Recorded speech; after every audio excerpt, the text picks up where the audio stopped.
dezembro rato, me quer recapitular, mirando que o último dia, nang prometo nos barra recesso como parlamentário, nang nos atrata é pressuposto de 2024. Me digo bisa que está algo histórico, mirando bom review nang di lo qual está CAFT, toda norma nang wara cumprir, ela wara entregar no tempo. Seguro, essa aqui não agora aprovar somente dor de coalição, mas também nos por nota que tem membro de oposição, membro independente, que também a vota a favor, ela dá sua argumentação e me quer pouco a pouco nos pôr é argumentação barata de oposição que cai foi outro, mirando que a oposição mesmo começa a votar a favor e também dá um argumento não válido. Pakiko pressuposto aqui está que está indo na direção correta. Maneira que sempre nós estamos não está onde nós queremos.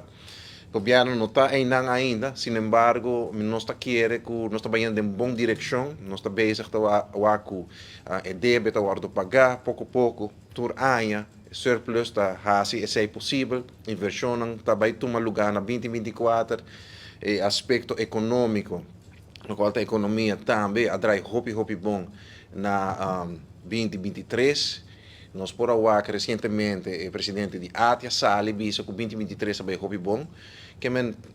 tour indicador um recorde em turismo, tu costa indicar que a Aruba está recuperando e nós também está dar passo não chiquito, pero seguro na direção de positivismo, de recuperação, onde nós também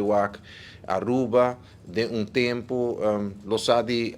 assim su debe chiquito a trobe, nós chega a 50% na 2040 e assim também nós podemos começar a papel de